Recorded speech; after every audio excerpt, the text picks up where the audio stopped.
Hello friends, आज हम start करने जा रहे हैं फाइनेंशियल मैनेजमेंट बुक में से चैप्टर कॉस्ट ऑफ कैपिटल के बैक एक्सरसाइज क्वेश्चंस।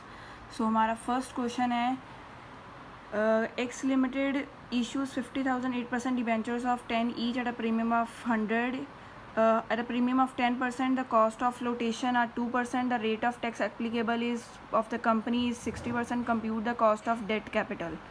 सो हमने किसकी कॉस्ट निकालनी है? हमने डेट की कॉस्ट निकालनी है। डेट की कॉस्ट निकालने के लिए हमारे पास फॉर्मूला क्या होता है?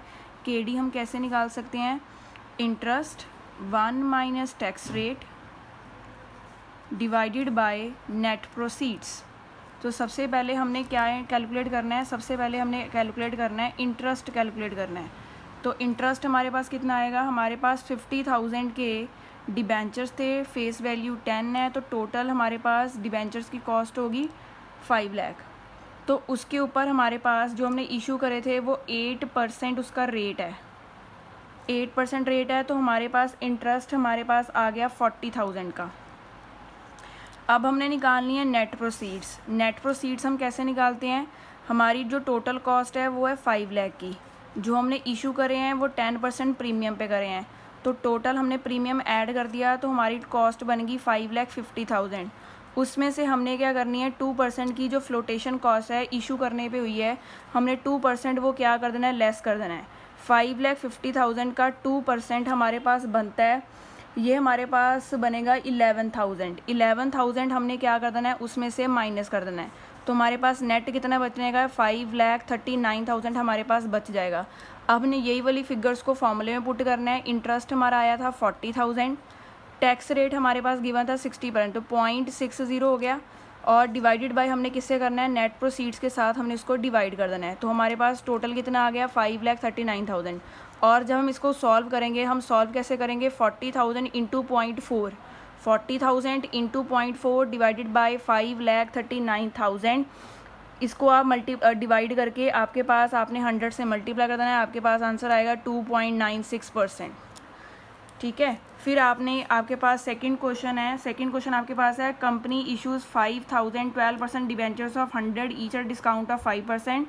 Commission payable to the underwriter broker is 25,000. Debentures are redeemable after 5 years. Compute the after tax cost of debt assuming tax rate of 50%.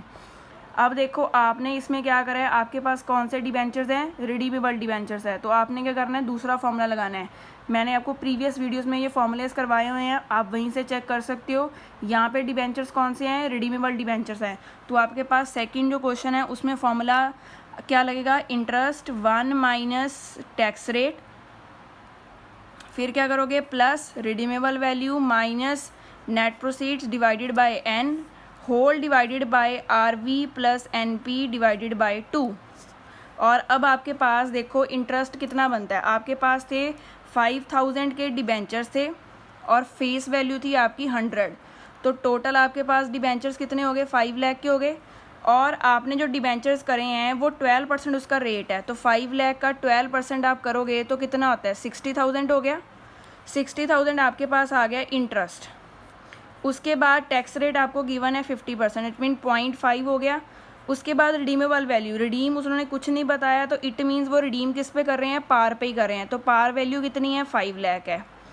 उसके बाद नेट प्रोसीड्स, नेट प्रोसीड्स हमें निकालनी पड़ेगी बिकॉज जो हमने डिबेंचर्स इशू करे हैं वो हमने 5% डिस्काउंट पे पड़े हैं और हमने अंडर राइटिंग की कमीशन भी पे करी है।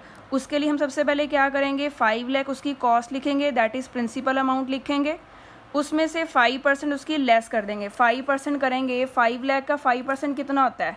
25,000 होता है। वो हमने लेस करा तो हमारे पास बैलेंस कितना बच गया? 5 लाख में से 25,000 माइनस कर दोगे तो आपके पास बैलेंस कितना बचेगा? 4,75,000 बच गया। 4,75,000 जब आपके पास बच गया, आप उसको क्या कर दोगे? उसमें से माइनस कर दोगे। तो आपके पास उसके बाद उन्होंने क्या करा हुआ है? अंडर राइटर की कमीशन भी 25,000 दी हुई है, तो आपके पास टोटल नेट प्रोसीड्स कितनी आ गई? 4,50,000। तो आपकी नेट प्रोसीड्स आ गई 4,50,000 और कितने सालों के लिए था? 5 ईयर्स के लिए था। आपने होल डिवाइडेड बाय किससे करना है उसको? 5 लाख प्लस 4,50,000 डिवाइडेड बाई 2, और अब आपके पास आंसर आएगा दैट इज़ 8.42%। उसके बाद हम थर्ड क्वेश्चन करते हैं। थर्ड क्वेश्चन में गिवन है company issues 10 lakh 12% debentures of 100 each. The debentures are redeemable after the expiry of fix period of 7 years. The tax rate is 35% required to compute the cost of debt after tax if debentures are issued at par and 10% discount.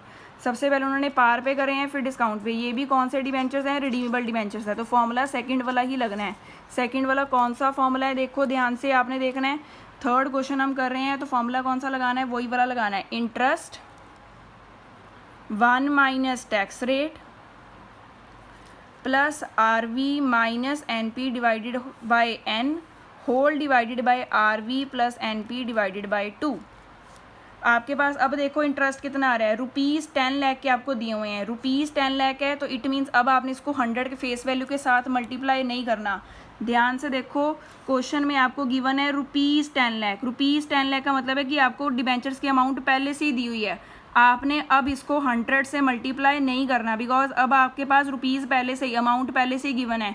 जो हमने पहले question करे हैं उसमें आपको number of debentures दिए हुए हैं तो हमने अमाउंट निकालने के लिए उसको 100 से मल्टीप्लाई करा था फेस वैल्यू के साथ. अब आपको अमाउंट पहले से ही गिवन है तो अब आपके पास इंटरेस्ट कैसे आएगा? 10 लाख का 12%. 10 लाख का 12% कितना हो गया? 1,20,000.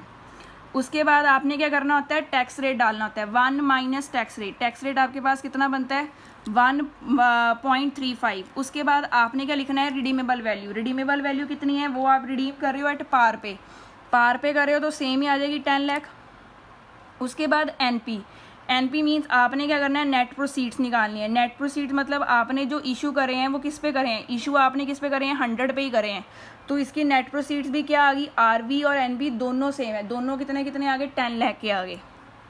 डिवाइडेड बाय N हमारे पास है 7 years. उसके बाद whole divided by 10 lakh plus 10 lakh divided by 2. तो आपके पास जो आंसर आएगा वो आएगा 7.8% आ जाएगा. ये हमारा फर्स्ट पार्ट हो गया. सेकंड पार्ट हमने करा है जो डिबेंचर्स हमने इशू करे हैं वो 10% डिस्काउंट के ऊपर करे हैं. 10% डिस्काउंट के ऊपर जो हमने करे हैं तो आपने क्या करना है? अब आपने फॉर्मूले में पुट करना है. फॉर्मूले में पुट कैसे करना है? 1,20,000 आपका इंटरेस्ट रहेगा सेम. 1 माइनस 0.35. उसके बाद प्लस रिडीमेबल वैल्यू कितनी है? रिडीमेबल वैल्यू आप जो उसको रिडीम कर रहे हो वो आप किस पे रिडीम कर रहे हो? रिडीम आप पार पे ही कर रहे हो तो आपकी जो रिडीमेबल वैल्यू है वो सेम है. 10 लाख आ गई. बट जो आपने इशू करा है वो 10% डिस्काउंट पे इशू करा है. इट मीन्स नेट प्रोसीड्स में डिफरेंस आएगा. तो सबसे पहले आपने क्या करना है? प्रिंसिपल अमाउंट लेनी है. प्रिंसिपल अमाउंट आपकी कितनी है? 10 लाख है. उसका 5% कर दो. 10 लाख का 5% कितना हो गया? 50,000 हो गया. तो आपके पास नेट प्रोसीड्स कितनी आ गई? 9,50,000 की आ गई. 9,50,000 की आ गई.